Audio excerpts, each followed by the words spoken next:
भारताचा इतिहास हा मुळात विजयाचा इतिहास आहे.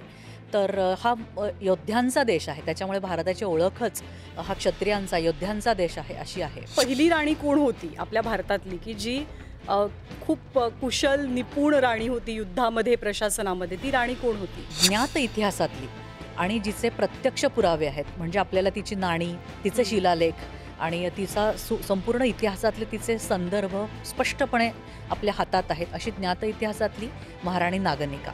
तर पोर्तुगीजी शक्ती आली आणि त्यांनी लिटरली पहिल्या 1 ते 2 दशकांमध्येच समुद्र किनारपट्टी व्यापून टाकली. त्यांच्या स्वतःच्या किल्ल्यांची मालिका त्यांनी उभी केली आणि हा जो त्यांचा प्रचंड वेग होता, याला थोपवून धरणारी एक मोठी शक्ती उल्हालमध्ये जन्माला आली किंवा वाढली. तिचं नाव म्हणजे राणी अबाक्का.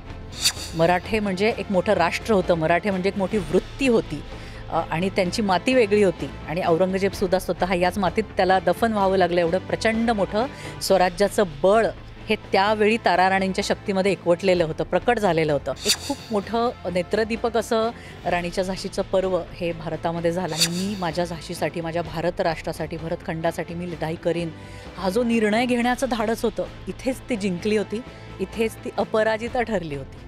भीमाबाई होळकर म्हणजे यशवंतराव होळकरांच्या कन्या. तर त्यांचं जे काही वर्णन इंग्रज अधिकाऱ्यांनी लिहून ठेवलेलं आहे की त्यांची वेशभूषा असेल, त्यांची भालाफेक असेल, त्यांची घोडेस्वारी असेल, तर अशा पद्धतीने एक मराठा राजकन्या बाणेदारपणे आपल्याला उत्तर देते की जेव्हा जेव्हा राष्ट्रावरती संकट येतं, आम्ही राजकन्या हातात तलवार उचलतो आणि लढायला जातो. आपला समाज, आपला धर्म ह्याचा उगम कसा झाला, हा कशा अर्थाने त्याचा प्रवाह आपल्यापर्यंत आला, हे आपण विसरून चालणार नाही आहे. जे इतिहास विसरतात, म्हणजे जे भूतकाळ विसरतात, ते फार उज्ज्वल भविष्यकाळही निर्माण करू शकत नाही. नमस्कार, मी ज्ञानदा कदम. आजचा पॉडकास्ट महिला दिन विशेष पॉडकास्ट आहे, त्यामुळे महिलांचं कर्तृत्व आणि महिलांचं नेतृत्व आपण आजच्या पॉडकास्टमधनं साजरं करणार आहोत. आणि त्यासाठी माझ्यासोबत आहेत रिटायर्ड मेजर मोहिनी गर्गे कुलकर्णी मॅडम. मॅडम नमस्कार, आपलं मनापासून स्वागत आहे. नमस्कार. आपला इतिहास आपल्याला शौर्याच्या अनेक कहाण्या सांगत असतो. पराक्रमी राजे आणि शूरवीर योद्ध्यांबद्दल इतिहास नेहमीच माहिती देत असतो. देशभरातले शूरवीर आणि पराक्रमी राजे महाराजे इतिहासाच्या पानातनं कायमच गौरवले जातात. पण याच राजांच्या तोडीस तोड धाडसी आणि निडर राण्यांनी सुद्धा आपल्या देशाची, भारत मातेची शान वाढवलेली आहे. पण असं होतं की यातल्या बऱ्याचशा राण्या आणि वीरांगना या काहीशा पडद्याआडच राहिल्यात. त्यांच्याबद्दल अनेकांनी ना फार ऐकलंय ना कुणी वाचलंय. पण इतिहासामधल्या या तेजस्वी आणि पराक्रमी राण्यांना आपल्या संशोधनातनं आणि लिखाणातनं सर्वांसमोर आणलंय ते मोहिनी मॅडम यांच्या अपराजिता या पुस्तकानं. 10 वर्ष मोहिनी मॅडमनं सैन्यदलामध्ये सेवा केली आणि वेगवेगळ्या ठिकाणी अर्थातच त्यांचं पोस्टिंग होत होतं. त्यामुळे सैन्यदलाच्या सेवेदरम्यान वेगवेगळ्या राज्यात पोस्टिंगच्या वेळेला तिथला इतिहास, तिथली संस्कृती जाणून घेण्याची त्यांची आवड आणि त्याचा प्रयत्नच एक प्रकारे अपराजिता ग्रंथाची, पुस्तकाची पायाभरणी म्हणावी लागेल. त्यामुळे भारतातल्या वीरांगनांचा शोध घ्यावा, त्यांच्यावरती काहीतरी लिहावं, ते सर्वांसमोर आणावं, हे मोहिनी मॅडमला का वाटलं आणि अपराजितामध्ये आपल्याला नेमक्या कोणकोणत्या वीरांगनांची कहाणी वाचायला मिळते, या सगळ्याबद्दल आपण आज त्यांच्याशी बोलणार आहोत. पुन्हा एकदा स्वागत करते.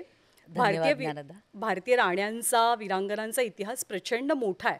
तर या वीरांगनांबद्दल जाणून घ्यावं, आपण काहीतरी शोधावं आणि ते लिहावं, असं बेसिकली तुम्हाला वाटलं कशामुळे आणि का? खूप छान सुरुवात आहे ज्ञानदा. आणि आज ह्या महिला दिनाच्या औचित्यावरती आपण भारतीय स्त्री शक्तीचा इतिहास, अतिशय गौरवशाली असा इतिहास जाणून घेत आहोत. याचा मला खूप मनस्वी आनंद आहे. आणि हा इतिहास म्हणजे ह्याची सुरुवात जी होती ती बीजे मला वाटतं कुठेतरी माझ्या लहानपणापासूनच माझ्यामध्ये होती. इतिहासाचं खूप आकर्षण होतं आणि त्यातले त्यात युद्धकथा, शौर्य ह्याचा कुठेतरी शोध घेण्याचा तो स्वभावच एक तयार होत गेला आणि त्याची परिणती मी म्हणेल की ह्या कामामध्ये झाली. आणि आत्ता तू जसं सुरुवातीला म्हणालीस की मला वेगवेगळ्या राज्यांमध्ये राहायला मिळालं आर्मीच्या पोस्टिंग्सच्या निमित्ताने. खरोखरच ह्या सगळ्या राण्यांचा आणि वीरांगनांचा इतिहास त्या भूमीमध्ये झिरपलेला आपल्याला दिसतो. म्हणजे काही बोली भाषेतली त्यांची गीतं असतील किंवा त्यांच्या गोष्टी असतील, ज्या एका पिढीकडून दुसऱ्या पिढीकडे खूप सहजपणे पुढे जाताना दिसतात. फक्त एक त्याच्यामधली अडचण अशी जाणवली की आपण भारत एक राष्ट्र म्हणून म्हणतो, आपलं राष्ट्र, पण आपली जी माहिती असते इतिहासाची किंवा वीरांगनांची, ही त्या राज्यांपुरती मर्यादित असते. पण एक भारताचा पूर्ण एकसंध विचार आपण केला पाहिजे. आणि मी महाराष्ट्रात असले तरी पण मला कुठेतरी उत्तराखंडमधल्या राणीविषयी माहिती पाहिजे, मला काश्मीरमधल्या राणीविषयी माहिती पाहिजे, तमिळनाडू ही माझाच प्रांत आहे, ओडिशामधल्या मला राण्यांविषयी माहिती पाहिजे. तर अशा पद्धतीचं ह्याचं हे खूप महत्त्वाचं काम आहे असं मला वाटलं. आणि त्या दरम्यान मी आई होते 2 मुलींची, तर रोजची गोष्ट सांगण्याच्या निमित्ताने मी या राण्यांकडे वळले. आणि मग एकामागे एक अशी मोठी मोठी दालनं माझ्यासमोर उघडत गेली आणि ते संशोधन वाढत गेलं, ज्याची परिणती ह्या ग्रंथामध्ये झाली. आता बऱ्याचदा राणी म्हटलं की लोकांच्या नजरेसमोर असं छान मुकुट घालून खूप सारे अगदी. अलंकार लेऊन किंवा भरजरी साड्यांमध्ये कपड्यांमध्ये बसलेली एक महिला येते. पण या ज्या राण्या आहेत ज्या अपराजितामध्ये वाचायला मिळतात त्या खूप वेगळ्या आहेत, त्या शूरवीर आहेत, त्या उत्तम प्रशासिका आहेत. तर या सगळ्या सगळ्या जणींबद्दलचा शोध तुम्ही बेसिकली घेतलात कसा? मुळात आपला जो स्वातंत्र्य लढा आहे, तर ह्याच्याविषयी काही माहिती म्हणून मी सुरुवातीला हातामध्ये घेतली, की ज्या क्रांतिकारक महिला हो. असतील किंवा त्याच्या आधीचा थोडा इतिहास. आणि तो वाचता वाचता वाचता मी इसवी सन पूर्व शतकात चक्क जाऊन पोचले, म्हणजे अगदी सातवाहन काळापर्यंत. तर प्रत्येकच काळ स्त्री शक्तीचा खूप मोठा इतिहास आपल्याला सांगून जातो. आणि आपल्याला असं शिकवलं जातं की भारतावरती खूप आक्रमणं झाली, त्याच्यामुळे लहानपणापासून आपल्या सगळ्यांच्या डोळ्यापुढे येतं की भारताचा इतिहास म्हणजे आक्रमणांचा इतिहास. पण तसं नाही आहे. भारताचा इतिहास हा मुळात विजयाचा इतिहास आहे. तर हा योद्ध्यांचा देश आहे, त्याच्यामुळे भारताची ओळखच हा क्षत्रियांचा योद्ध्यांचा देश आहे अशी आहे. आणि म्हणून साहजिकच स्त्रीशक्ती याच्यामध्ये कुठेही मागे नाही आहे. तर स्त्रीशक्तीचं शौर्य हे तलवारीतून आणि प्रशासनातून प्रकट झालेलं आहेच. पण हा जेव्हा मी अभ्यास सुरू केला तेव्हा मला जाणवलं की तिचा प्रत्येकच गुण हा राष्ट्रनिष्ठेने ओतप्रोत भरलेला आहे. म्हणजे तिची निष्ठा असेल, तिची दूरदृष्टी असेल, तिची तितिक्षा असेल, तिची संकल्पशक्ती असेल, तिचा दृढनिश्चय असेल, तिचं मातृत्व असेल, असंख्य छटांनी ही स्त्री शक्ती उजळून निघालेली आहे. आणि म्हणून हे कुठेतरी महत्त्वाचं आहे की आज आपण ह्याची दखल घेतली पाहिजे आणि त्या त्या राणीविषयी आपण जाणून घेतलं पाहिजे, त्या त्या वीरांगनेविषयी आपण जाणून घेतलं पाहिजे असं वाटतं मला. तर राजे आपल्याला माहिती असतात, राजे महाराजे शूर योद्धे वीर योद्धे. पण मग या राण्या ज्या आहेत त्या थोड्याशा अपरिचित का राहिल्या आपल्या सगळ्या इतिहासामध्ये? कारण अपराजिता तुमचं पुस्तक जर का वाचलं त्यातली बरीचशी नावं खरंच कोणालाही माहिती नाहीत. गुगल सर्चवरती सुद्धा काही एवढी नावं आपल्याला मिळत नाहीत. मग हा सगळा इतिहास इतका असा दूर का राहिला आपल्यापासून? खूपच छान प्रश्न आहे आणि हा मलाही पडत गेला जसं जसं मी सुरुवातीला अभ्यास करत गेले. तर याचे काही 2-3 कारणं मला देता येतील. मुळात मगाशी म्हणाले तसं परकीय आक्रमणं ही आपल्या देशावरती खूप खूप झाली आहेत. गझनी असेल, घौरी, खिलजी, आणि ह्या सगळ्यांचा भारताकडे आकर्षण असणं खूप स्वाभाविक होतं. कारण भारत हा खरोखरच त्या काळामध्ये वैभवशाली असा प्रांत होता, असं राष्ट्र होतं. परंतु त्यांच्या असं लक्षात आलं की भारत मुळात वचतो कशात, तर भारताची शिक्षण पद्धती, भारताचं ज्या पद्धतीने तो ज्ञानार्जन करत पुढे जात आहे आणि ज्या पद्धतीने इथली ग्रंथसंपदा आहे, इथलं ग्रंथवैभव आहे, ही जर अशीच वाढत राहिली तर ह्या देशाला पराजय कधीही चाखावा लागणार नाही, एवढं त्याच्यामध्ये सामर्थ्य होतं इथल्या शिक्षण पद्धतीमध्ये. म्हणून मग भारतातल्या योद्ध्यांना जेव्हा समोरासमोर तलवारीने आपण हरवू शकत नाही, तर तेव्हा काय करायचं, तर तेव्हा ही कुठेतरी ह्या ग्रंथसंपदेला आपण भस्म करूया अशा पद्धतीचाच एक मोठा प्रयत्न प्रत्येक आक्रमकाने केला. आणि त्याच्यामुळे आपल्याला नालंदा विद्यापीठ आपण ऐकून आहे की नालंदाला जेव्हा खिलजीने आग लावली तेव्हा ती काही महिने ती होळी जळत होती. एवढी एवढी प्रचंड मोठी लाखांमध्ये ग्रंथसंपदा भस्म झाली. तर असे खूप महत्त्वाचे पुरावे हे आपण गमावले या सगळ्या सत्तांध आणि आततायी आक्रमकांच्या काळामध्ये. म्हणून साहजिकच राण्यांचाच काय पण अनेक गौरवशाली राजांचा सुद्धा इतिहास मागे पडला हळूहळू. आणि नंतर जेव्हा त्याचं पुनरुज्जीवन होत गेलं तेव्हा तेव्हा असं लक्षात आलं की विशेषतः स्त्रियांविषयी बोलायचं झालं तर त्या काळामध्ये आपल्या पतीच्या नावे किंवा आपल्या पुत्राच्या नावे राज्य करण्याची एक पद्धत होती. आणि मग त्याच्यामुळे त्या त्या राजाची वर्णनं आपल्याला मिळतात किंवा त्या त्या राजांनी कशी ती युद्ध लढली असं त्याचं वर्णन सगळीकडे मिळतं. पण त्याची आई त्याच्या मागे होती आणि ती हे राज्य करत होती असं लिहिण्याचं औदार्य आपल्याही इतिहासकारांनी खूप कमी ठिकाणी जाणवलं, असं म्हणजे मला जाणवलं. त्यांनीही असं खूप कमी ठिकाणी दाखवलं हे ह्याचं औदार्य. एखादं उदाहरण देऊ शकाल? अगदी अगदी ह्याचं खूप छान उदाहरण आत्ता तुझ्याशी बोलताना मला आठवलं. खूप छान उदाहरण म्हणजे नायकी देवी. ही मुळात चालुक्यांची एक राणी होती. कदंब कुळातली होती ती. त्या काळी कदंब कुळातल्या मुली चालुक्यांकडे दिल्या जायच्या गुजरातमधल्या, आणि कदंब कुळ हे मुळात गोव्याचं होतं. तर नायकी देवी तेव्हा अन्निलवाडा पाटण म्हणजे आजचं कर्णावती किंवा अहमदाबाद आपण म्हणू शकतो. अच्छा. तर हा सगळा प्रदेश जो होता, तर तिथे हे चालुक्यांचं राज्य होतं. आणि नायकी देवीचा जेव्हा पती हा गेला आणि त्याच्यानंतर तिचा बालराजा, ज्याला सगळ्या साहित्यामध्ये म्हटलेलं आहे मूलराजा म्हणून असं त्याचं नाव होतं, तर तिने त्या बालकाला गादीवरती बसवलं आणि सगळं प्रशासन आपल्या हातात घेतलं. आणि ते करता करता तिने दुष्काळाशी तिने सामना केला. तिने खूप उत्कृष्ट प्रशासन प्रस्थापित केलं तिच्या याच्यामध्ये. त्यानंतर सगळ्यात महत्त्वाचं म्हणजे परकीयांना काय किंवा स्वकीयांना काय, एखादा बालराजा सिंहासनावरती आहे आणि त्याची आई राज्य करते म्हणजे कुठेतरी दौर्बल्याचं त्यांना ते लक्षण वाटायला लागतं आणि ते टपून बसलेले असतात. तर तशाच प्रकारे अंतर्गत सुद्धा तिला संघर्षाला सामोरं जावं लागलं, पण तिने स्वतःला सिद्ध केलं. आणि असं करता करता मोहम्मद घोरीचं लक्ष अन्निलवाडा पाटणकडे गेलं, की इथे जेव्हा त्याने ऐकलं की एक बाळ सिंहासनावरती बसलेला आहे, छोटा राजा, आता काय म्हणजे विजय आपल्याला मिळणारच आहे असं त्यांनी गृहीत धरलं. आणि त्यांनी ऊंच म्हणजे हा जो पाकिस्तानकडनं गुजरातकडे तो आला हळूहळू चालत. आणि ही बातमी नायकी देवीला मिळाली. ती मुळातच युद्धकुशला होती, कारण कदंबांचा इतिहास जर आपण पाहिला तर तिच्या लहानपणाचे जरी पुरावे आपल्याला नसतील तरीसुद्धा तिचा पिता, तिची माता आणि हा सगळ्यांचा जर आपण इतिहास केला, आपण वाचला, तर आपल्याला सहज लक्षात येतं की ती किती चांगल्या प्रकारे प्रशासनाचे धडे घेऊन आणि युद्धाचं कौशल्य घेऊन चालुक्यांच्या घरात तिने प्रवेश केला होता. तर जेव्हा घौरी आल्याची बातमी तिला कळली, तर तेव्हा तिने सगळ्यात महत्त्वाचं म्हणजे तिच्या मांडलिक राजांना आणि तिच्या आजूबाजूच्या राजांना ह्याच्याविषयी खबर दिली. म्हणजे की आता मी जाऊन लढणार असं नाही, तर तो खूप समजूतदारपणा तिने दाखवला. आणि तिने हे सगळ्यांना आवाहन केलं की आता हा परकीय आक्रमक आपल्या उंबऱ्याशी येऊन थांबलेला आहे, तर आपली वेळ आहे सिद्ध करायची स्वतःला. आणि ती घौरेने तिला सांगितलं की तू स्वतःला समर्पित कर, कारण स्त्रिया ह्या म्हणजे असं म्हटलं जातं की तिला घौरीने पत्र पाठवलं की स्त्रिया ह्या जनानघाण्याची शोभा असतात, तर तुझी जागा तीच आहे, तर तू समर्पित कर, नाही तर सर्वनाश होईल तुझा, तुझ्या राज्याचा आणि सगळ्यांचाच. तर ती म्हणाली ठीक आहे, मी येते तिथे. आणि तू कायदरा, तिने आजचं माउंट आबू जवळचा हा जो प्रदेश आहे तिथेही कायदराची लढाई झाली. तर तिने त्याला तिथे धोपवून धरलं आणि खूप छान असे म्हणजे तिचं अश्वदळ, तिचं लढाऊ हत्ती आणि तिचे सगळे मांडलिक राजे, परमाराजे, ह्या सगळ्या राजांना घेऊन ती तिथे गेली. आणि त्याने प्रचंड मोठी अशी लढाई केली, गोरिला वॉरफेअर केलं तिने. आणि तिचं सैन्य अतिशय चपळाईने घोरीच्या सैन्याला त्यांनी मात दिली, म्हणजे तिच्या सैन्याने, आणि घोरीला परत जावं लागलं. अतिशय मोठा हा विजय होता, परंतु ह्याचे फार पुरावे मिळत नाहीत.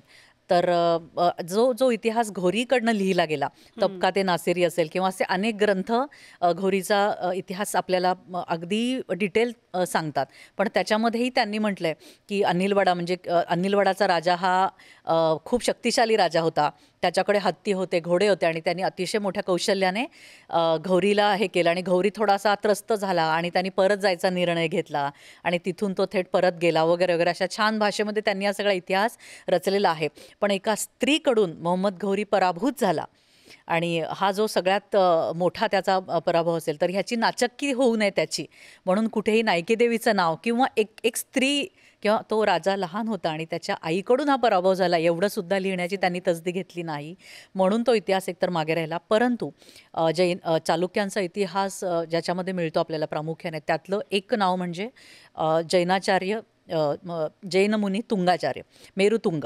तर त्यांचं एक प्रबंध चिंतामणी म्हणून एक ग्रंथ आहे मेरुतुंगाचार्यांचा. त्याच्यामध्ये त्यांनी स्पष्ट असं लिहून ठेवलं आहे की कदंब कुळातल्या परमार्दी चित्ताची ही मुलगी सुकन्या म्हणजे नायकी देवी ही शिशुमनिधाय म्हणजे शिशूला घोड्यावर मांडीवर घेऊन कायदेऱ्याकडे निघाली, आणि अचानक पडलेल्या पावसाच्या मदतीने किंवा दाटून आलेल्या ढगांच्या मदतीने तिने त्यालाही फोडून त्याच्या पुढे तिने धाव घेतली, आणि त्यांच्या मदतीने म्हणजे त्याचा फायदा घेऊन टॅक्टिकली ज्याला म्हणता येईल तिने हा त्या ताम्रावरती किंवा त्या आक्रमकावरती विजय मिळवला. इतकं स्वच्छ तिच्या नावानिशी त्यांनी त्याच्यामध्ये लिहून ठेवलेलं आहे. आणि मग तिथून हा सगळा प्रवास म्हणजे शोधाशोध तिच्या भोवतीची असं सगळं आहे. तर ह्याच्यानंतरची तिची माहिती आपल्याला फार कमी मिळते. पण घोरीला हरवणं म्हणजे आज आपण कल्पनाही करू शकत नाही, ते इतकं कठीण काम तिने करून दाखवलं. पण फार कमी ठिकाणी तू जसं म्हणालीस की पुरावे मिळतात, तर अशा अनेक राण्या सांगता येतील. कर्णावती आहे उत्तराखंड मधली, की जिने मुघलांना नाक कापून त्यांची ठेवायला लढवायला लावली आणि खिंडीत गाठलं आणि पराभूत होऊन तिने मुघलांचं सैन्य परत पाठवलं. संपूर्ण इतिहासात ती नागकाठी राणी म्हणून प्रसिद्ध झाली. पण त्याच्याही मध्ये जेव्हा आपण पुरावे तिचे बघायला जातो, मनुचिनी लिहून ठेवले किंवा इतर अनेक इतिहासकारांनी त्या सगळ्या लढाईचं पूर्ण वर्णन लिहून ठेवलं आहे, पण त्याच्यामध्ये तिच्या मुलाचं नाव सगळीकडे दिसतं, जो की लहान होता वयाने. हे अगदी उघड आहे की ही राणी कर्णावती, महाराणी माता कर्णावती हे उत्तराखंडचं सगळं म्हणजे त्या काळचा कुमाऊ गढवाल असा जो नकाशा होता भारताचा, त्याचं नेतृत्व ती करत होती. हे इतकं निर्विवाद आहे. तर ह्यामुळे हा कुठेतरी म्हणजे अपरिचित राहिला लोकांना.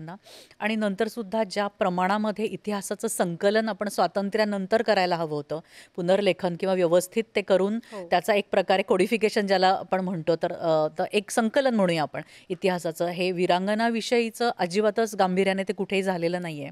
म्हणजे अनेक ठिकाणी राण्यांचे जे महाल होते ते नंतर शासकीय ऑफिसेस किंवा शासकीय कचेऱ्यांमध्ये कन्वर्ट झालेले दिसून येतात. अशी सुद्धा उदाहरणं भारतात आहेत.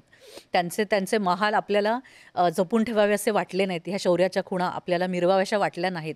हे खूप मोठं दुर्दैव आहे. आणि त्याच्यामुळे कोणती शासकीय ऑफिसेस आहेत तुम्ही सांगू शकाल की जे आधी राण्यांचे महाल होते? हो, मंगमाळ ह्या राणीचं आहे, किंवा दक्षिणेतली अशी काही उदाहरणं आहेत, पूर्वांचलामध्ये अशी काही उदाहरणं आहेत. तर या राण्यांचे महाल हे आपण जपून ठेवले नाही आणि मग त्याचं शासकीय म्हणजे कचेऱ्यांमध्ये हे झालं, म्हणजे परावर्तन झालं. आता ह्याच्यामुळे एक उत्सुकता चाळवली गेली की मग पहिली राणी कोण होती आपल्या भारतातली की जी खूप कुशल निपुण राणी होती युद्धामध्ये, प्रशासनामध्ये? ती राणी कोण होती? हो, स्वातंत्र्यानंतर मी जसं मागे गेले तसं मी पोहोचले की इसवी सन पूर्व शतकामध्ये. आणि मुख्य काळ होता हा मौर्य काळ. आणि त्याच्यानंतर काही वर्ष शुंग आणि मग आलं सातवाहनांचं राज्य. सातवाहनांनी महाराष्ट्र आणि म्हणजे खालचा म्हणजे दक्षिणेतला भाग, काही प्रमाणात माळवा, असं एवढ्या मोठ्या प्रांतावरती जवळपास 4.5 शतकं राज्य केलं. बापरे. हो. आणि ह्याच्यामधलीच एक प्रशासिका म्हणजे महाराणी नागनिका. 19व्या शतकाच्या शेवटी एका इंग्रज अधिकाऱ्याला नाणेघाटातलं असे म्हणजे शिलालेख सापडले आणि तिथून पुढे नागनिकाचा अभ्यास सुरू झाला. एक मोठं आश्चर्य ह्या जगापुढे म्हणजे आलं समोर की अरे, अशा प्रकारची एक प्रशासिका एवढ्या आधीच्या काळात होऊन गेली. तर ह्या ग्रंथाची सुरुवातच मी तिथून केली आहे, महाराणी नागनिकेपासनं. तर ज्ञात इतिहासातली आणि जिचे प्रत्यक्ष पुरावे आहेत, म्हणजे आपल्याला तिची नाणी, तिचे शिलालेख आणि तिचा संपूर्ण इतिहासातले तिचे संदर्भ स्पष्टपणे आपल्या हातात आहेत, अशी ज्ञात इतिहासातली महाराणी नागनिका. पण जेव्हा मी ह्या ग्रंथामध्ये काही महाभारत रामायणकालीन पुरावे किंवा त्याच्याही आधीचे काही पुरावे, त्यांचा पुराण काळामधला त्या भूगोलाचा काय संबंध होता, पूर्वी कसे दुवे होते, हे देण्याचा एक थोडक्यात प्रयत्न केला आहे. त्यामध्ये मला असं जाणवलं की म्हणजे भारतामध्ये प्रशासिका होणं हे महाभारत काळात सुद्धा दिसून येतं. तर जेव्हा कुरुक्षेत्र प्रत्यक्ष लढलं गेलं, काश्मीरमध्ये ह्याचा उगम आपल्याला दिसतो. म्हणजे आपल्याला थेट हा इतिहास काश्मीरमध्ये घेऊन जातो की काश्मीरमध्ये जरासंधाचं नाव आपण सगळ्यांनी ऐकलेलं आहे. तर जरासंधाचा एक नातेवाईक म्हणजे गोनंद, हा त्याच्या सांगण्यावरनं श्रीकृष्णाविरुद्ध लढण्यासाठी म्हणून कुरुक्षेत्रावरती गेला आणि तो तिथे धारातीर्थी पडला. नंतर त्याचा पुत्र दामोदर हा देखील मारला गेला. तर दामोदराची पत्नी यशोवती ही या म्हणजे महाभारताच्या लढाईच्या वेळेस ती गरोदर होती. आणि त्याच्यानंतर श्रीकृष्णाला हे सगळं कळलं आणि त्यांनी स्वतः यशोवतीचा राज्याभिषेक केला आणि तिने त्या काळी प्रशासिका म्हणून राज्य सांभाळलं, असे महाभारतामध्ये पुरावे आपल्याला मिळतात. तर हेही म्हणजे माझ्या त्रोटक ज्ञानाप्रमाणे मी म्हणेल की स्त्रीशक्तीच्या इतिहासाला कधी कधी असं वाटतं की अगदी अनादी काळापासून हा भारताच्या इतिहासाचा, भारताच्या मातीचा अविभाज्य भाग आहे. तर म्हणून अशा प्रकारे तुझ्या प्रश्नाचं म्हणजे उत्तर आपण गृहीत धरू शकतो. पण पहिली राणी जी आहे, नागनिका ज्या आहेत, त्यांच्याबद्दल अजून जास्त ऐकायला आवडेल. होय.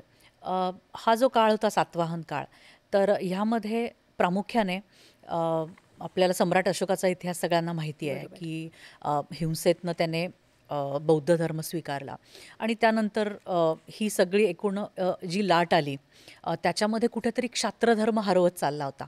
आणि हे परकीयांच्या दृष्टीने खूप महत्त्वाचं होतं की इथले राजे किंवा इथला क्षात्रधर्म तेवढा हा प्रज्वलित नाही आहे, तर आपण आक्रमण करूया. आणि त्याचं थेट सातवाहनांना देखील त्याचा जो परिणाम आहे तो त्यांच्यावरती झाला. तर ह्या काळामध्ये कुठेतरी ह्याच्या विरुद्ध जाऊन तिच्या सातवाहनांचं जे क्षात्रतेज होतं, त्यानंतर जो वैदिक धर्माची जी पताका होती, तर ती कुठेतरी शिरी सातकर्णी आणि त्याची पत्नी नागनिका ह्या दोघांनी मिळून आपण हे एक वैदिक धर्माचं पुनरुत्थान करूया असा संकल्प केला. आणि त्या दृष्टीने तिने राज्यकारभाराला सुरुवात केली त्या दोघांनी मिळून.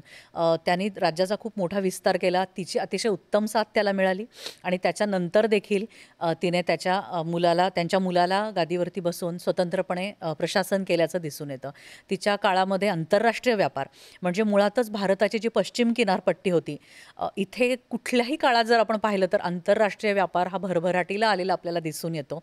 आणि जास्तीत जास्त परकीय आक्रमक हे त्याच मार्गाने, पोर्तुगीज असतील, इंग्रज, त्याच मार्गाने, समुद्रमार्गाने आपल्याला आलेले माहिती आपण इतिहासात शिकलो.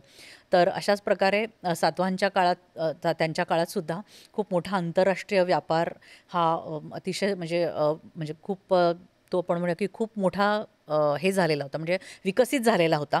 आणि पैठण ही त्यांची जी राजधानी आहे, तिथून एक हायवेजचं नेटवर्कसुद्धा आपल्याला सापडतं सातवाहन काळातलं, की दक्षिण पथ, उत्तर पथ अशा प्रकारे मुख्य रस्ते होते. आणि ठिकठिकाणांची बंदरं म्हणजे भरूच असेल किंवा इतर अनेक जे आजसुद्धा ती खूप प्रसिद्ध अशी व्यापारी बंदरं आहेत भारतातली. तर त्यांचा आणि ह्या रस्त्यांच्या मिळून ह्या मुख्य रस्ते आणि बंदरं ह्यांच्यामध्ये खूप सुंदर असं दळणवळणाचं जाळं त्या काळी होतं. आणि म्हणून वस्त्र असेल, हस्तिदंत असेल, मोती असतील, रत्न असतील, लाकूड, कारागिरी त्याच्यावरची, म्हणजे अशी यादी ही प्रचंड मोठी वाढणारी यादी आहे. आणि हे मी बोलते की इसवी सन पूर्व काळामध्ये 1, 2 आणि 3 ह्या शतकामधला हा काळ आहे. तर करव्यवस्था असेल तेव्हाची, कारण नाणेघाट ह्याचा सुद्धा टोल टॅक्सशी संबंध आहे त्या काळातल्या. हो, तर त्या काळी जे म्हणजे व्यापारी इकडून तिकडे येत असत, तर त्यांच्यासाठी जे ठिकठिकाणी टॅक्सेस त्यांना द्यावे लागत आणि मग ते पुढच्या ह्याच्यामध्ये प्रवेश करू शकायचे त्यांचा माल विकण्यासाठी वगैरे. तर हा मुळात ह्या इतिहासावरती व्यापाऱ्यांचा खूप मोठा परिणाम आपल्याला दिसून येतो. म्हणजे भाषा असेल, संस्कृती असेल आणि व्यापारामध्ये कायद्यामध्ये झालेले बदल असतील, तर ह्याच्यामध्ये व्यापाऱ्यांचा खूप मोठा सहभाग होता. तर अशा प्रकारे व्यापाराला चालना देणारा आणि सुबत्ता बघणारा असा हा एक खूप मोठा सुवर्णकाळ सातवाहनांचा पिरियड आपल्याला म्हणता येईल. आणि या काळामध्ये सुवर्णकाळ ज्याला म्हणतो आपण, तर तो केवळ भरभराट किंवा आपण किती संपत्ती आहे याच्यावरनं तो सुवर्णकाळ कधीच भारतामध्ये म्हणजे त्याला म्हटलं गेलं नाही. तर सुवर्णकाळ म्हणजे कुठेतरी सामाजिक ऐक्य असेल, शांतता असेल, त्याच्यामध्ये सुव्यवस्था असेल, हे असल्याशिवाय त्या काळाला कधीही सुवर्णकाळ आपण म्हणू शकत नाही. हे भारताच्या इतिहासामध्ये आपल्याला बघायला मिळतं की तो काकतीयांचा काळ असेल किंवा सातवाहनांचा काळ असेल किंवा अनेक मोठे जे वंश होऊन गेले, ज्यांनी असं शतकानुशतकं एकामागे एक सलग राज्य केलं. आणि तो एक मोठा पिरियड आपल्याला भारताच्या इतिहासातला म्हणून आज आपण नावाजलेला असा म्हणून ज्याला संबोधतो, तर तो अशा प्रकारे सातवाहनाचा जो सुवर्णकाळ होता. आणि बराचसा काळ आपल्या इतिहासामधला हा परकीय आक्रमकांचा काळ राहिलेला आहे. तर अशी कोणती राणी आपल्या भारतातली सांगता येईल का आपल्याला, की जिनं परकीयांना अक्षरशः सळो की पळो करून सोडलेलं होतं? हो, अशा अनेक राण्या आपल्याला सांगता येतील की ज्या ठिकठिकाणी वेगवेगळ्या सीमांवरती परकीयांशी लढल्या. पण आत्ता मला अगदी प्रामुख्याने एक आठवतं ते म्हणजे आपण समुद्रकिनारपट्टीविषयी बोलतोच आहोत. तर भारतात जी सगळ्यात पहिली युरोपियन शक्ती आली ती म्हणजे पोर्तुगीज. आपण शिकलोय की वास्को द गामा कसा वळसा घालून वगैरे आणि आपल्या देशामध्ये पोहोचला. तर पोर्तुगीज ही शक्ती आली आणि त्यांनी लिटरली पहिल्या 1 ते 2 दशकांमध्येच समुद्रकिनारपट्टी व्यापून टाकली. त्यांच्या स्वतःच्या किल्ल्यांची मालिका त्यांनी उभी केली. आणि हा जो त्यांचा प्रचंड वेग होता, ह्याला थोपवून धरणारी एक मोठी शक्ती उल्लालमध्ये जन्माला आली किंवा वाढली. तिचं नाव म्हणजे राणी अबाक्का. तर अबाक्का नावाच्या 1 नव्हे, 2 नव्हे, तर 3 राण्यांचे पुरावे आपल्याला भारतीय इतिहासामध्ये मिळतात. त्याच्यामुळे अबाक्का हे कधीतरी पदही वाटतं किंवा राणीचं नावही वाटतं. पण दुर्दैवाने अबाक्काविषयी जाणून घ्यायचं झालं तर आपल्याला पोर्तुगीजांच्या इतिहासातनं तिचे सगळे पुरावे शोधायची वेळ येते. तर ही जी अबाक्का होती, ही पहिली जी होती ती हिरिया म्हणजे ज्येष्ठ अबाक्का. तिची मुलगी म्हणजे महादेवी अबाक्का ही सगळ्यात मोठी लढवय्या होती. आणि त्या तुलू वंशाच्या ह्या सगळ्या राण्या होत्या. तर यांच्याकडे मातृवंशीय पद्धती दिसून येते. मातृसत्ताक नव्हे, मातृवंशीय म्हणजे बहिणीकडनं पुढे जाणारी. त्याच्यामुळे जेव्हा महादेवी अबाक्का हिचा राज्याभिषेक झाला तो तिच्या मामाकडून झाला किती इंटरेस्टिंग या सगळ्या गोष्टी आहेत. खूपच. तर 1544मध्ये त्याने तिला सिंहासनावर बसवलं आणि लहानपणापासून तिचे गुरु, तिचा मामा, तिची आई ह्यांनी तिला मुलीसारखं वाढवलं होतं. आणि ती युद्धकुशला होती. तिला घोडेस्वारी, नेमबाजी, इतर वेगवेगळ्या भाषा अशा पद्धतीने तिचं संपन्न व्यक्तिमत्व होतं. आणि पोर्तुगीज जेव्हा आले भारतामध्ये तर त्यांनी एक एक प्रांत व्यापून टाकायला सुरुवात केली, आपल्याकडे घ्यायला सुरुवात केली. आणि ह्याचा सगळ्यात महत्त्वाचा फटका हा व्यापाराला झाला. कारण राज्य होती पूर्वी, जसं आपण म्हणतो की विजयनगरचं मोठं साम्राज्य होतं, ते अनेक भागांमध्ये विभागलेलं होतं. तर त्या सगळ्या जे मांडलिक राज्य होते तर त्यांना व्यापाराचा स्वतंत्र अधिकार होता. तो कुठेही सार्वभौम राजांनी त्यांना बांधून ठेवलेलं नव्हतं. व्यापार स्वातंत्र्य हे मोठ्या प्रमाणात देण्यात आलं होतं. हे त्याच्या आधीच्याही काळामध्ये दिसून येतं. तर जेव्हा पोर्तुगीज आले तेव्हा त्यांनी स्वतःचे परवाने लगेचच इथे सुरू केले. म्हणजे तुम्हाला तुमच्याच बोटी इकडनं तिकडे हलवायच्या असतील, माल इकडनं तिकडे न्यायचा असेल तर एवढा टॅक्स याच्यावरती भरावा लागेल. त्यानंतर याच अमक्याच दिशेला म्हणजे त्यांच्या शत्रूंशी तुम्ही आंतरराष्ट्रीय व्यापार करू शकत नाही, असे अनेक त्यांनी कायदे तिथे थोपवण्याची सुरुवात केली आणि परवाने सुरू केले. आणि बघता बघता जखडून गेला तो आंतरराष्ट्रीय व्यापार. आणि हे सगळं अबाक्काच्या लक्षात आलं की पोर्तुगीज ही किती मोठी परकीय शक्ती आहे जिला आपण थोपवून धरलं पाहिजे. आणि ती अक्षरशः म्हणजे अग्निशिखेसारखी या पोर्तुगीजांवरती तुटून पडली. म्हणजे काय तर तिने त्यांना जुमानलंच नाही. आणि ती अतिशय निर्भय, म्हणून तिला तिच्या प्रजेकडनं बिरुद काय मिळालं, अभया राणी. आमची राणी ही कधीच कोणाला घाबरत नाही. म्हणजे बघा त्या प्रजेचा आत्मविश्वास कुठल्या कुठे असेल, त्याची पातळी काय असेल. तर अशा प्रकारे ही राणी अग्निबाणांच्या साह्याने पोर्तुगीजांशी तिच्या म्हणजे महादेवी अबाक्काबद्दलच बोलायचं झालं तर तिच्या 2 ते 3 लढाया या अतिशय मोठ्या लढाया तिने पोर्तुगीजांशी लढल्या. म्हणजे तिकडनं अगदी मोठ्या मोठ्या युद्धनौका येत असत आणि त्या येऊन अशा प्रकारे विध्वंस करत असत. आणि मग म्हणजे प्रॉपर हे युद्धच तिथे लढाया होत असत. तर अभया राणी जी होती ही घोड्यावरती स्वार होऊन सगळ्या सैन्यानिशी निघत असे. आणि तिच्या सैन्यांमध्ये मुख्य म्हणजे सगळ्या समाजांचा सहभाग होता. म्हणजे कोळी समाज असेल किंवा इतर त्या काळातले दक्षिणेतले जे लढवय्या वंश होते आणि इतर काही जे होते, अशा सगळ्यांचा समावेश तिच्या सैन्यामध्ये होता. अतिशय सुंदर पद्धतीने तिचं म्हणजे तिचं सैन्य प्रशासन होतं. त्याच्यामध्ये तिने ज्याला आपण सैन्य तर म्हणतोच म्हणजे आर्मी, नेव्ही तिची खूप प्रगत होती त्या काळामध्ये. कारण मुळात युद्धात समुद्रावरतीच सगळी युद्ध होत असल्यामुळे हे तिची पण ते गरजेचं होतं त्या काळी.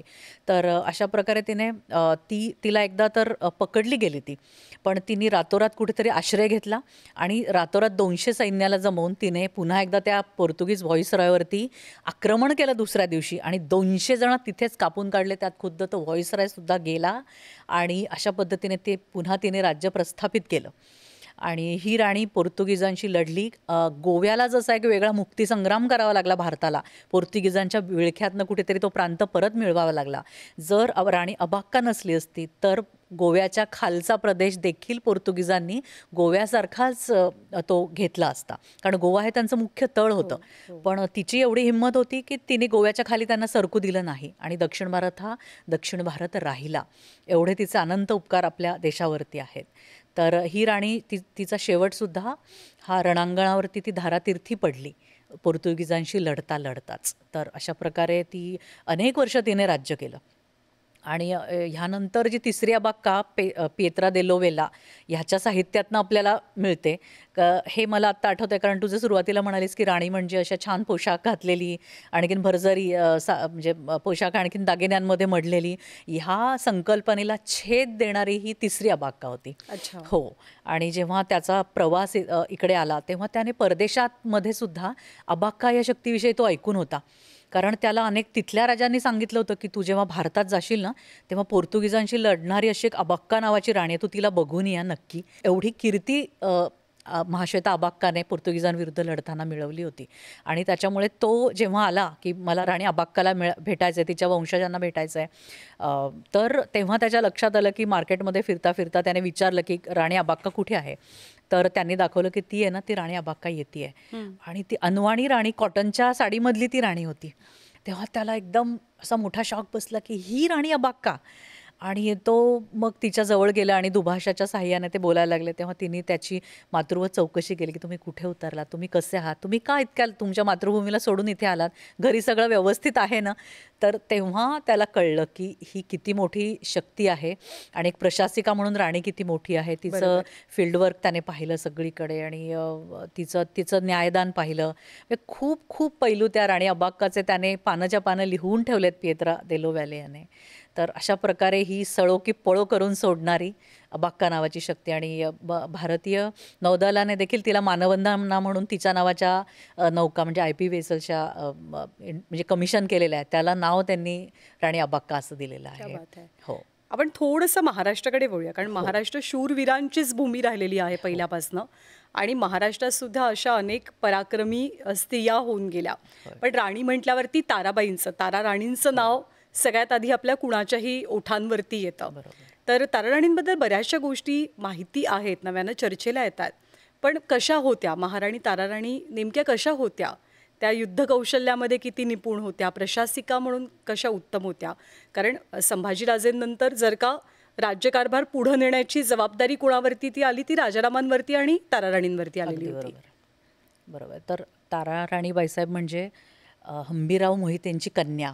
म्हणजे ह्या एका वाक्यातच आपल्याला कळेल की त्या किती मोठ्या शौर्याचा, पराक्रमाचा वारसा घेऊन मुळात जन्माला आल्या होत्या. त्यांचं लहानपण कसं असेल, म्हणजे कसे राजे एक एक किल्ले घेतले त्यांनी आणि हा सगळा जो इतिहास त्या ऐकत ऐकत त्या मोठ्या झालेल्या होत्या. आणि तू अगदी बरोबर म्हणालीस की छत्रपती संभाजी महाराजांच्या हौतात्म्यानंतर राजारामांवरती आलं आणि औरंगजेबाने रायगडाला वेढा घातला हो. आणि तिथून महाराजांना जिंजीच्या किल्ल्याकडे कूच करावं लागलं. त्यांच्याबरोबरच ताराराणी होत्या. तर खरं तर त्यांच्या म्हणजे शौर्य त्यांचं होतंच, पण त्यांची प्रशासनाची बाजूसुद्धा तितकीच सक्षम आहे. कारण त्याची सुरुवात ही जिंजीच्या किल्ल्यावरूनच झालेली होती. कारण ताराराणी बाईसाहेबांबद्दल काफी खान खूप लिहून ठेवतो, भीम सक्सेना लिहून ठेवतो. त्यानंतर आपल्याला यदुनाथ सरकारांच्या साहित्यामध्ये त्यांचे खूप उल्लेख सापडतात. तर ह्या सगळ्या लोकांनी त्यांची प्रशासकीय बाजूसुद्धा खूप चांगल्या पद्धतीने लिहून ठेवलेली आहे. आणि तिथून माझा उत्साह हा वाढत गेला की आपण ह्यांच्याविषयी अधिकाधिक माहिती करून घेऊया. तर एकतर प्रचंड मोठं आत्मबळ त्यांच्या ठायी होतं आणि धाडसी होतं. त्यांचा मुळातच स्वभाव, त्यांची वृत्ती ही अत्यंत धाडसी होती. त्याही घोडेस्वारी आणि ह्या सगळ्या गोष्टींमध्ये निपुण होत्या. तर त्यांची पत्र ही एक मला खूप या ठिकाणी मुद्दाम उल्लेख त्यांचा करावासा वाटतो की त्या ज्या पद्धतीने म्हणजे युद्ध कौशल्य वेगळं, युद्धनीती वेगळी आणि लष्कर प्रशासन वेगळं. तर अशा प्रकारे त्यांचं लष्कर प्रशासनसुद्धा खूप महत्त्वाचं होतं. म्हणजे राजाराम महाराज गेल्यानंतर जे 7 वर्ष त्यांनी स्वराज्याचं रक्षण केलं म्हणून त्यांना स्वराज्य रक्षिका महाराणी ताराराणी असं म्हणतात. तर तो जो कालखंड होता, तर औरंगजेब हा अक्षरशः तुटून पडला होता. त्याचा असा गैरसमज झाला होता की मराठे म्हणजे मराठ्यांचे किल्ले, ते आपण नेस्तनाबूत केले, ठिकठिकाणची मंदिरं पाडली म्हणजे आता मराठ्यांचं वास्तव्य संपणार, आपण त्यांचं मूळच उखडून टाकण्यात यशस्वी होणार आणि कुठेतरी एक आता बाईच्या हातामध्ये स्वराज्य आहे आणि तिचा मुलगा अतिशय लहान आहे, ह्याचा फायदा आपल्याला मिळणार असा ह्याबद्दल त्याला खात्री होती औरंगजेबाला. पण तसं काही झालेलं नव्हतं आणि त्यांनी ताबडतोब किल्ले सगळे हस्तगत करायला सुरुवात केली, एकामागून एक किल्ले. आणि हे जे शत्रूला अतिशय चांगल्या प्रकारे त्या जोखून होत्या, शत्रूला त्यांनी चांगल्या प्रकारे ओळखलं होतं, त्याची युद्धनीती कशा प्रकारे आहे हेही त्यांनी जोखलं होतं. ही खूप मोठी गोष्ट आहे, शत्रूला चांगल्या प्रकारे ओळखता येणं. आणि म्हणून मग त्या अतिशय लवचिक अशी युद्धनीती त्यांनी आखली की औरंगजेबाने किल्ला घेतला की त्याच्यासाठी फार इरीला पडायचं नाही की खूप आपलं सैन्य खर्ची घालायचं आणि अस्मितेचा प्रश्न वगैरे असं अजिबात नाही. तर तो किल्ला लढवायचा, भर पावसाळ्याच्या तोंडाशी ठीक आहे घेऊन टाका म्हणून तो द्यायचा. म्हणजे त्यांनी सामदाम दंडभेद हे सगळी नीती त्यांनी अतिशय चांगल्या प्रकारे चालवली. आणि जोपर्यंत औरंगजेब त्याची सगळी शक्ती त्या किल्ल्यामध्ये लावायचा, इतर ठिकाणी मागे म्हणजे त्याने घेतलेले किल्ले ते पुन्हा हस्तगत करून घ्यायचे मराठी सगळे. आणि किंवा इतर अनेक प्रांतांमध्ये त्या काळामध्ये मराठ्यांनी आपला राज्यविस्तार केलेला दिसून येतो. याचं सगळं श्रेय या युद्धनीतीमध्ये आहे. म्हणूनच राजे गेले किंवा किल्ले आपण हस्तगत घेतले म्हणजे मराठे संपले, इतके मराठे कधीही कमकुवत नव्हते. मराठे म्हणजे एक मोठं राष्ट्र होतं, मराठे म्हणजे एक मोठी वृत्ती होती आणि त्यांची माती वेगळी होती. आणि औरंगजेबसुद्धा स्वतः याच मातीत त्याला दफन व्हावं लागलं. एवढं प्रचंड मोठं स्वराज्याचं बळ हे त्यावेळी ताराराणींच्या शक्तीमध्ये एकवटलेलं होतं, प्रकट झालेलं होतं. ते साक्षात शिवचैतन्य होतं असं मी म्हणेन. तर अशा प्रकारे त्यांची युद्धनीती त्यांनी आखली. आणि मी जो मगाशी पत्रांचा उल्लेख केला, तर त्या पत्रांमधनं दिसतं की त्यांचं प्रशासन किती चोख होतं. म्हणजे आता जसं औरंगजेब विशाळगडाकडे त्याने कूच केलं, तसे ते लगेच त्या लिहितात प्रतापरावांना की औरंगजेब आता विशाळगडास बिलगला आहे, म्हणजे तो आता येऊ घातलेला आहे तिथे. आणि हा जो गनीम आहे हा दगेखोर गनीम आहे. आणि कोण काय करेल, कोण समयी काय करेल याचा नेम नाही. म्हणजे अशा प्रकारे तुम्ही आता लक्षात घ्या आणि सर्वांनी एक दिलाने प्रयत्न करा आणि ह्याला सतत ह्याच्यावरती गोटामार करा. म्हणजे ह्याला छोट्या छोट्या हल्ल्यांनी ह्याच्या सैन्याला त्रस्त करा. त्यानंतर ह्याची रसद तोडा ठिकठिकाणी. म्हणजे गोरिला वॉरफेअरचे अनेक मंत्र त्यांनी ह्या पत्रांमधनं आपल्या सरदारांना कळवले. तरीच हा धास्तावलेला राहील, तरच हा थोडासा त्रस्त राहील. नाही तर ह्याने जर ठरवलं तर हा काहीही करू शकेल. तर त्याची ही अनिश्चितता तुम्ही लक्षात घ्या. अशा प्रकारे त्या इन्स्ट्रक्शन्स देतात आजच्या आपल्या भाषेमध्ये त्यांच्या सरदारांना. त्यानंतर ज्यांनी खूप चांगली कामगिरी केली, म्हणजे त्यांचं विठोजी केसरकरांना पत्र गेलं किल्लेदारांना की खूप छान, शाब्बास, तुम्ही अशा प्रकारे हा किल्ला लढवला. तर हे किती एक लिडरशिप म्हणून आपल्याला किती महत्त्वाचं आहे. म्हणजे मी स्वतःचं आर्मीमध्ये होते, तर आपल्या म्हणजे जवानांचं जे मोराल असतं ते आपल्याला वाढवायला लागतं, त्यांना शाबासकी द्यावी लागते, त्यांना त्यांच्या चुका दाखवून द्यायला लागतात, त्याही एका विशिष्ट पद्धतीने. तर हे मला खूप छान वाटलं ताराराणींचं. त्यानंतर सिंहगडासंदर्भात त्या असं खरमरीत पत्र पण लिहितात बेरड प्रमुखांना की तुम्हाला हे म्हणजे सक्त सांगितलं होतं की किल्ला पावसाळ्यापर्यंत भांडवावयाचा, तुम्ही उतावळी केली आणि तो तुम्ही गनिमाला दिला, हे बरे केले नाही. तर अशा पद्धतीने त्यांचा वचक होता. म्हणून खाफी खान लिहून ठेवतो की कुणा सरदाराची काय बिशात त्यांच्या आज्ञेबाहेर जायची किंवा कोणीही त्यांना विश्वासात घेतल्याशिवाय काहीही करायला धजत नसे. एवढी या राजाराम यांच्या पत्नीची म्हणजे ताराराणी बाईसाहेबांचा एवढा दरारा होता, एवढा विश्वास त्यांनी कमावलेला होता. तर हा त्यांचा जो 7-8 वर्षांचा जो काळ आहे, त्याच्या काळामध्ये स्वराज्य रक्षण त्यांनी केलं. हा अशा प्रकारच्या अद्भुत शौर्याने हा भरलेला आहे. आणि त्याचबरोबरीने त्यांचं न्यायदान पण खूप होतं चांगलं. म्हणजे प्रशासन पण होतं. म्हणजे ज्यांच्याकडनं शेतसारा वसूल करायचा नाही अशी आज्ञा त्यांनी दिली आहे, ते प्रांत ठरलेत आणि तिथे देखील त्यांच्या अधिकाऱ्यांनी तर जर तो घेतला तर पुन्हा त्यांना खरमरीत आज्ञा जात असे आणि तो महसूल त्या परत करायला लावत असत. त्यानंतर अनेक मंदिरांचा देखील ताराराणींनी जीर्णोद्धार केला आणि अशा प्रकारच्या प्रशासकीय व्यवस्था त्यांनी लावून दिल्या. सगळ्यात महत्त्वाचं आव्हान त्यांच्या काळात काय होतं, तर शिवाजी महाराजांनी वतनदारी पद्धतीला नेहमी विरोध केला. आपलं राज्य वतनांमध्ये विभागू नये ही खूप मोठी दूरदृष्टी त्यांनी बाळगली स्वराज्यामध्ये. परंतु दुर्दैवाने राजाराम महाराजांच्या काळात तसं राहिलं नाही. अनेक वतनं निर्माण झाली आणि मग कुठेतरी ती वतनच जड झाली, म्हणजे स्वराज्यापेक्षा होऊ पाहिली आणि वतनांचे आपापसामध्ये संघर्ष सुरू झाले. तर ह्या अंतर्गत बंडाळींना देखील ताराराणी बाईसाहेबांना खूप मोठ्या प्रमाणात तोंड द्यावं लागलं. हे मोठं आव्हान होतं त्यांच्यासमोर. पण त्यावेळी पुन्हा त्यांच्यातलं धाडस आणि त्यांच्यातलं जो एक त्यांच्यातली अथॉरिटी होती, तर ती आणि योग्य माणसांची निवड करणं, त्या बंडाळी ती बंडाळी मोडून पाडण्यासाठी हे पण एक वेगळं कौशल्य त्यांच्या अंगी होतं. तर त्यांनी त्या ठिकाणी अतिशय चोखपणे ती बंडाळी फोडून काढली आणि त्या पुढे गेल्या. आणि अशा प्रकारे औरंगजेबाच्या अखेरीपर्यंतचा जो काळ होता, हे आपलं स्वराज्य त्यांच्या हातात सुरक्षित राहिलं. आता न्यायदानाचा विषय निघाला किंवा देवभक्तीचा विषय निघाला की आणखी एक तेजस्वी नाव अर्थात नजरेसमोर येतं, ते म्हणजे अहिल्याबाई होळकरांचं. तर ते सुद्धा खूप महत्त्वाचं नाव आपल्या इतिहासात राहिलेलं आहे. त्यांचा तो सगळा काळ कसा होता, राणी म्हणून त्या कशा वावरायच्या, कशा लोकांकडनं कामं करून घ्यायच्या, त्यांची ती सगळी घडी राज्याची कशी बसवलेली होती त्यांनी. खूप छान. मी म्हणेन की हे पुण्यस्मरण एक प्रकारे अहिल्यादेवींचं, कारण त्यांचं त्रिशताब्दी वर्ष आपण संपूर्ण भारत आज साजरं करत आहे, 300 वर्ष त्यांचे. तर त्यांचा म्हणजे खूप अलौकिक असं हे व्यक्तिमत्व होतं. खूप साध्वी, त्या एक प्रकारे ती एक मोठी साध्वी राज्यकर्त्याच्या स्वरूपामध्ये आपल्या भारताला लाभली.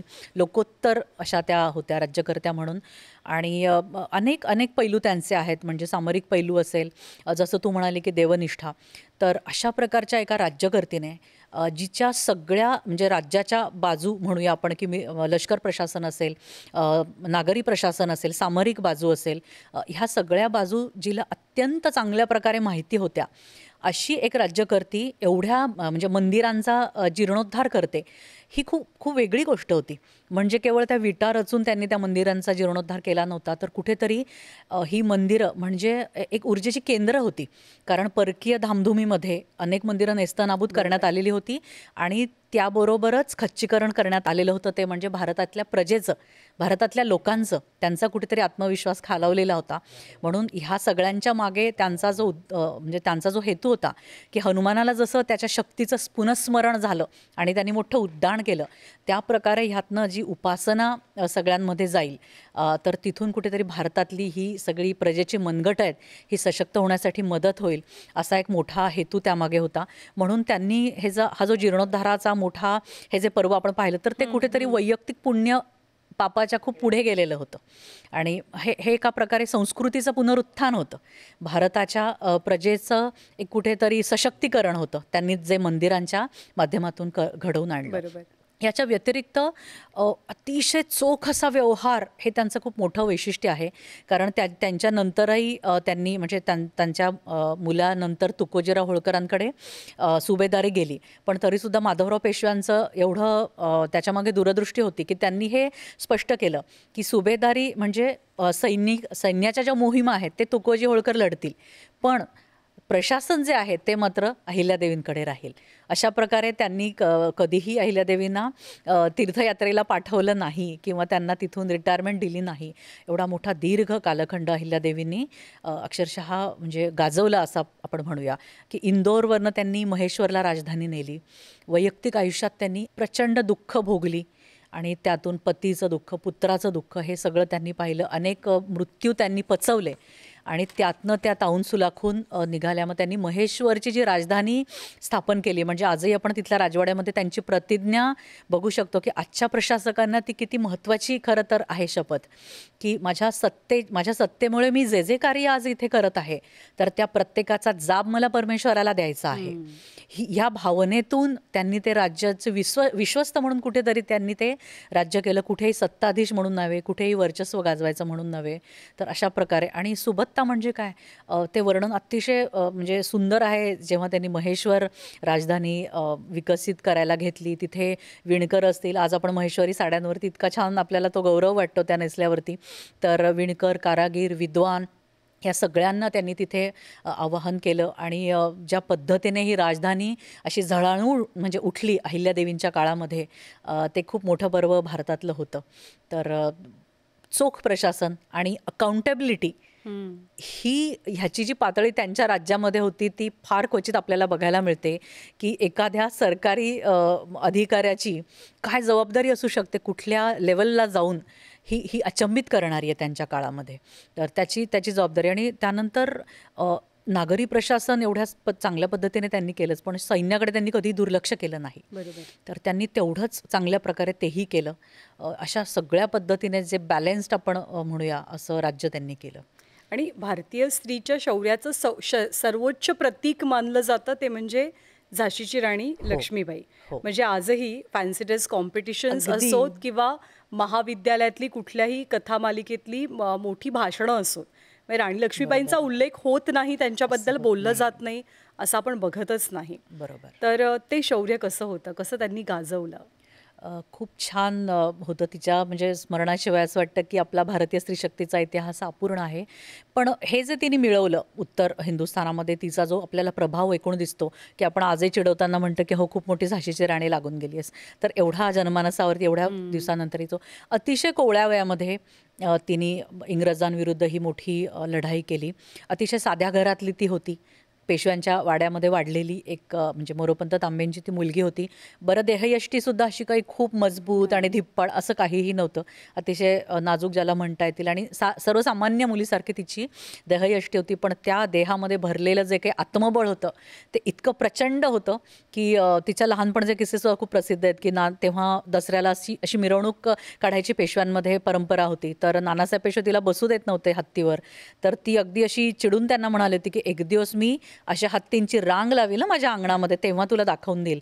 म्हणजे ही ज्या छोट्या तिच्या वयातच असं तिचं जे काही पुढचं म्हणजे बाळाचे पाय पाळण्यात दिसतात, हे जे काही रूप होतं ते दिसून येतं. त्यानंतर तिची ती विद्वत्ता, तिची ही जी बाजू आहे ही अनेक ठिकाणी आपल्याला म्हणजे खूप कमी ठिकाणी आपल्याला वाचायला मिळते, की ती तिचा साहित्यातला तिचा अभ्यास असेल किंवा एकूणच तिला अवगत असलेल्या भाषा असतील, ही तिची खूप चांगली बाजू होती. त्याच्यामुळे तिने जेव्हा झाशीचं राज्य तिच्याकडे आलं म्हणजे गंगाधर पंतांनंतर आणि इंग्रज परोपरीने हे प्रयत्न करायला लागले की कुठेतरी आपण राज्य हिचं खालसा करूया ह्या दत्तक पुत्राच्या. तेव्हा तिने जे काही लढाई केली इंग्रजांशी, पत्र, तहाचे संदर्भ, इतर राज्यांमधले संदर्भ देऊन, तर हे थक्क करणार आहे. तिने लिहिलेली जर पत्र आपण हाताळली तर ही मेधाविनी होती एक प्रकारे. तर अशा प्रकारे तिने ती कागदावरची लढाई आधी खूप दीर्घकाळ केली आणि मग नंतर तिने ठरवलं की नाही, ज्यावेळी तिने खलिता ऐकला की आता हे राज्य इंग्रजांच्या अखत्यारीत येईल, तेव्हा जी काही तिची तलवार उसळली, मैं मेरी झांसी नहीं दूंगी, तर ह्या एका वाक्यामध्ये मागे जी होती ती प्रचंड मोठी तिची राष्ट्रनिष्ठा होती, तिच्यामधलं बळ होतं आणि तिची एकूणच परकीय आक्रमकांविरुद्ध लढण्याची जी उर्मी होती. मुळातच आपल्याला ना, आपण स्वतंत्र आहोत ही जी आपल्या रक्तातली उर्मी आहे, ही आपल्याला ठिकठिकाणी मिळते. की का म्हणून कोणी बाहेरून यावं आणि आपल्याला गुलाम बनवावं, म्हणजे त्याचा हेतू काय त्याच्या मागचा? आपलं स्वराज्य म्हणजे आपलं स्वधर्म हे हे आपलं आहे, आपण निर्माण केलं आहे, आपल्या पूर्वजांनी ते निर्माण केलं आहे, आपण ते चांगल्या प्रकारे पुढे नेत आहोत आत्ता. आणि आपल्याला ते केवळ राज्य कुठेतरी सिद्ध करायचं म्हणून नाही, तर इथल्या प्रजाजनांची सेवा करण्यासाठी, कुठेतरी लोककल्याणकारी राज्य प्रस्थापित करण्यासाठी आम्हाला आमच्या पूर्वजांनी हे राज्य दिलं आहे. हे कुठल्याही परकीय आक्रमकाला इथे येऊन त्याच्या घशात घालण्यासाठी हे नाही आहे. म्हणून जेव्हा पाहुणे म्हणून कुणी याल तर आम्ही सहिष्णू आहोत, पण कुणी आमच्या राज्यावरती जर डोळे रोखून बघत असेल तर आम्ही त्याचे डोळे काढून हातात ठेवू. अशा प्रकारेचा तिचा जज्बा होता, तो खूप म्हणजे इंग्रजांना पुरून उरला. आणि तिने एक नव्हे, दोन नव्हे, तर तिने 3 मोठ्या लढाया इतिहासामध्ये केलेल्या दिसून येतात. की झाशीचा किल्ला तिने ज्या प्रकारे लढवला, तर तिची जी आक्रमकता होती, तिचा तोफखाना होता आणि तिने सुद्धा इतर अनेक सरदारांची जी साथ घेतलेली होती. म्हणजे तिच्यासाठी इतकं सोपं नव्हतं गंगाधर पंत गेल्यानंतर हे झाशीचं राज्य सांभाळणं. त्यानंतर दामोदरचा, तिच्या मुलाचा मृत्यू झालेला होता आणि तिने दत्तक पुत्र घेतलेला होता. त्या मुलाला घेऊन ती सगळ्या ठिकाणी लढत होती. आणि शेवटी तिने कधी आत्मसमर्पणही केलं नाही किंवा तिने आता मी धारातीर्थी पडेपर्यंत मी लढेन असं नाही, तर तिने अतिशय चातुर्याने त्या लढाया केल्या. म्हणजे तिला जेव्हा कळलं की आता झाशीचा किल्ला पडतोय, तेव्हा तिने बरोबर तिथनं सरदारांच्या तिच्या सल्ल्यानुसार तिने निघून जायचा प्रयत्न केला आणि ती यशस्वी झाली. त्याच्यामध्ये ती जी आपली ऐतिहासिक उडी झाशीच्या किल्ल्यावरची आपल्याला ती अशी झेपावताना दिसते, ती अगदी खरी आहे. आणि 102 मैल एवढी सलग रपेट तिने केली, जो एक मोठा रेकॉर्ड आहे खरं पाहिलं तर. आणि स्त्रीचं जे शरीर असतं, म्हणजे ते आपल्याला रायडिंग करताना मला जाणवलं की रायडिंग ही मुळात किती कठीण गोष्ट आहे. आपलं जे काही शरीर असतं, आपलं गर्भाशय असतं, ह्याची काय अवस्था होते जेव्हा आपण खूप तासनतास रायडिंग करतो. तर अशा प्रकारे ती तिथे गेली आणि तिने रावसाहेब पेशव्यांच्या पायाची ती तलवार ठेवली. त्यांना तिने आवाहन केलं की तुमच्या पूर्वजांनीही आमच्या पूर्वजांना दिली होती लढण्यासाठी, पण आता आपण सगळेच शरणागती स्वीकारायला लागलो, तर ह्या तलवारीचं काय काम, आता ही तुम्ही परत घ्या. अशा पद्धतीने त्या मनुने एवढी मोठी हिंमत केली आणि तिथून रावसाहेब अगदी हल्लं त्यांचं अंतरंग आणि त्यांनी तिला शेवटपर्यंत साथ दिली. आणि पुढे मग त्यांनी कूच इथे लढाई केली, अनेक सरदारांना एकत्र केलं. तिथे ती जी काही तुफान लढली त्याची वर्णनं खूप अशी प्रेरणादायी आहेत. आणि तिने त्याच्यानंतर ग्वाल्हेरचा किल्ला हस्तगत केला आणि शिंद्यांचं सैन्य आपल्याकडे वळवलं. तेव्हा तिच्या हातात काहीही नव्हतं.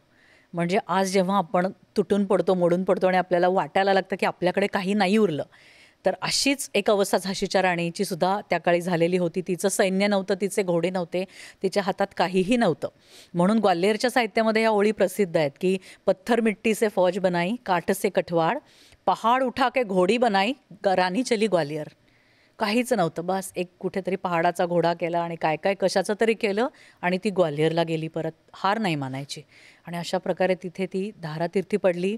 जेव्हा सर ह्यू रोज म्हणजे तिच्याशी द्वंद्व करणारे प्रत्यक्ष इंग्रज अधिकारी होते आणि त्यांना जेव्हा दुसऱ्या दिवशी अहवालात हे लिहायचं होतं की अशा प्रकारे राणी लक्ष्मी लढली आणि नंतर कळलं की ही जी धारातीर्थी पडली होती ती राणी लक्ष्मी होती, एवढी ती एकरूप झाली होती सैन्याशी लढताना, माहिती नव्हतं की ती राणीशी लढतायत. तर त्या अहवाल लिहिताना तो अंतर्मुख झाला आणि त्यांनी असं लिहिलं त्याच्या शेवटी की ह्या सैन्यामध्ये एक जो कुठला सगळ्यात पराक्रमी पुरुष होता ती म्हणजे राणी. अशा प्रकारे तो लिहून ठेवतो तिच्या अनेक अनेक इंग्रज अधिकाऱ्यांनी ज्यांनी कूचची लढाई केली तिच्याबरोबर त्यांनी सुद्धा तिच्या पराक्रमाविषयी लिहून ठेवलं आहे. शत्रूही क्षणभर त्याला हे झालं की आपण हिच्याशी लढलो, हा आपला गौरव आहे. कुठेतरी एवढी स्त्री शक्ती आहे. आणि हे असं एक खूप मोठं नेत्रदीपक असं राणीच्या झाशीचं पर्व हे भारतामध्ये झालं. आणि तिच्या ज्या काही सवयी होत्या, तिचा व्यायाम, तिचं अश्वपरीक्षण. आणि मुळात मी आता गंगाधर पंत गेल्यानंतर विधवेचं आयुष्य जगणार नाही. आत्ता माझ्या भारत मातेची हाक वेगळी आहे आणि मी माझ्या झाशीसाठी, माझ्या भारत राष्ट्रासाठी, भरतखंडासाठी मी लढाई करीन, हा जो निर्णय घेण्याचं धाडस होतं, इथेच ती जिंकली होती, इथेच ती अपराजिता ठरली होती. अशा प्रकारे तर अशा खूप राण्या आपल्या, म्हणजे आपल्याला गर्व आहे की या सगळ्या मराठा साम्राज्याशी जोडल्या गेल्या. भीमाबाई होळकरांचं एक नाव आहे की ज्यांचा इतिहास खूपच दुर्लक्षित राहिलेला आपल्या दिसतो.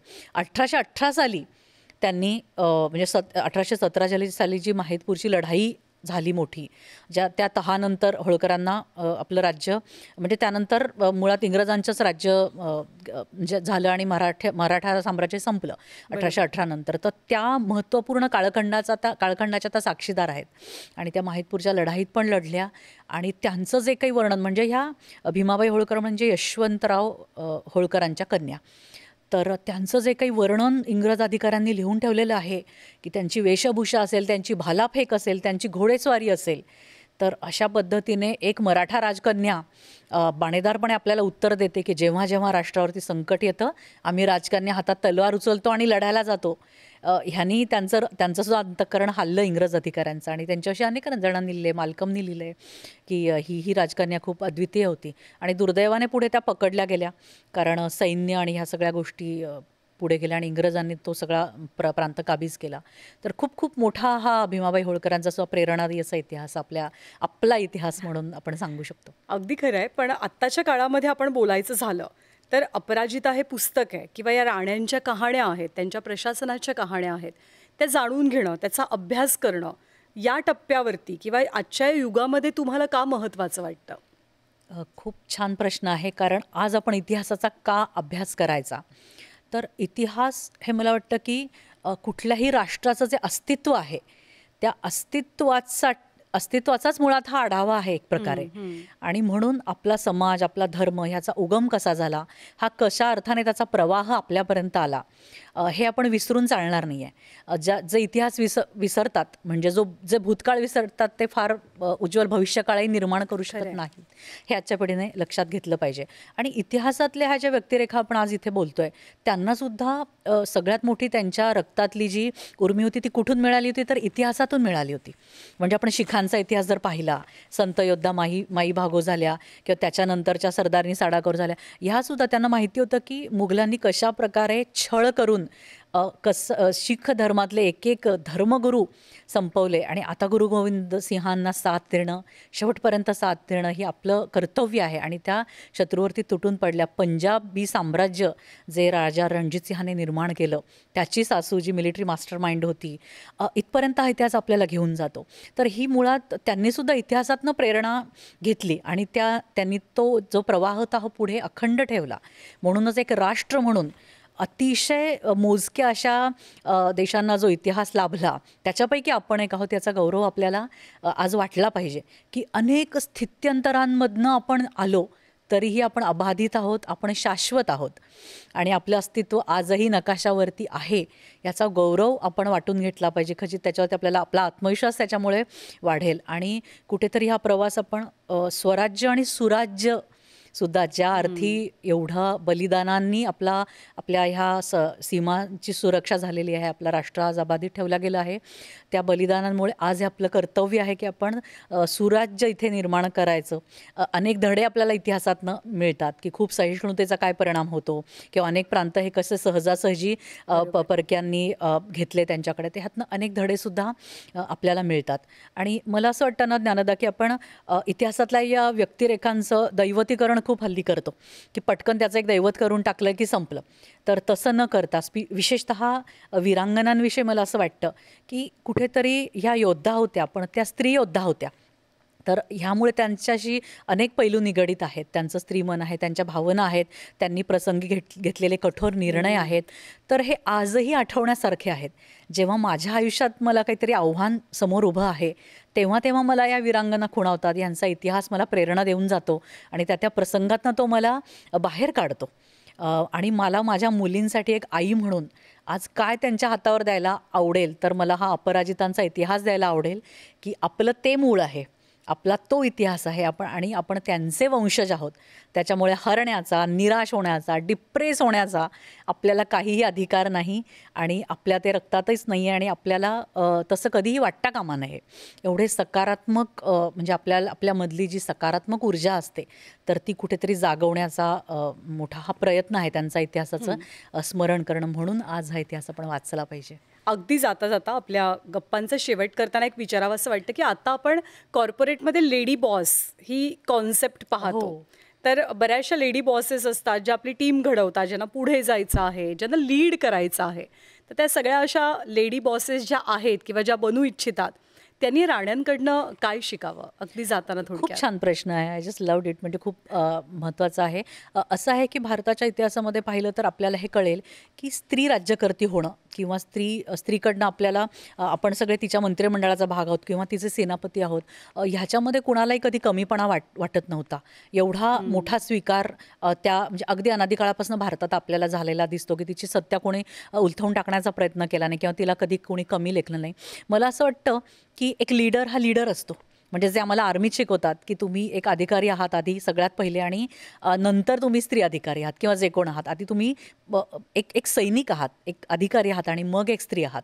तर हे जे सैनिक असणं आमच्यामध्ये भिनवलं जातं, तसंच प्रत्येक कुठल्याही क्षेत्रात काम करणाऱ्या स्त्रीने हे लक्षात घेतलं पाहिजे की लीडर हा लीडर असतो. त्याच्यामुळे म्हणजे लीडरशिपला जे काही निकष असतात किंवा त्यांना जे काही कामं करायचे तर ती मी स्त्री आहे हे डोक्यातनं सुरुवातीला काढून टाकलं पाहिजे. तुम्ही काढलं तरच समोरचाही ते काढेल आणि अशा प्रकारे एक चांगली टीम तुम्ही निर्माण करू शकाल. तुम्ही स्वतःही कोणते एक्सक्युजेस न घेता आणखीन प्रत्येक पातळीवरती मोकळेपणाने फ्लेक्झिबल होऊन समोरच्यांचे त्यांनी सुचवलेले बदल असतील किंवा परिस्थिती जसं मी म्हणते की ती जोखणं अतिशय महत्त्वाचं असतं. प्रत्येक टीमचं मर्म असतं, प्रत्येक कामाचं स्वरूप आणि जेव्हा आपण नवीन काम हातात घेतो त्याचं देखील एक एक मर्म असतं त्या त्या ठिकाणी. तर ते जाणून घेऊन इथे लीडरशिप म्हणून आपल्याकडनं काय अपेक्षा आहेत किंवा काय आपण वेगळ्या पद्धतीने स्त्री म्हणून योगदान देऊ शकतो हे लक्षात घेऊन जर आपण वावरलो, मुक्तपणे बिनधास्त वावरलो, तर मला नाही वाटत की कोणी तुमच्या टीममधलं तुमच्याकडे स्त्री म्हणून बघेल. तो एक लीडर म्हणूनच तुम्ही एक चांगला पायंडा त्यांच्यासमोर घालू शकाल. तर अशा पद्धतीने sky is also not the limit. मी म्हणेन की एवढ्या मोठ्या पदावरती म्हणजे आज हा काळ हा अनुकूल आहे सगळ्या स्त्रियांना. तर तुम्ही कुठलंही हेजिटेशन मनात न ठेवता तुमच्या आवडत्या क्षेत्रात जा, तुमची पॅशन फॉलो करा आणि मोठं योगदान तुम्ही द्या आणि आजचा समाज त्याची वाट बघतोय असं मला वाटतं. किती छान सांगितलं. आणि आज तुम्ही की आपण स्त्री शक्ती नेहमी म्हणतो, ती स्त्री शक्ती आपल्या इतिहासात किती खोलवर रुजलेली आहे आणि त्यानं किती मोठी प्रेरणा आपल्याला दिलेली आहे, जी खरं तर घेण्यासाठी तुमचं पुस्तक खूपच फायदेशीर ठरणार आहे असं वाटतं. आणि मनापासून आभार आपले की आपण आलात आणि खूप चांगली वेगळ्या विषयावरती आपली चर्चा रंगली. इतिहासातल्या वीरांगनांबद्दल आपण बोललात. मनापासून धन्यवाद. धन्यवाद ज्ञानदा.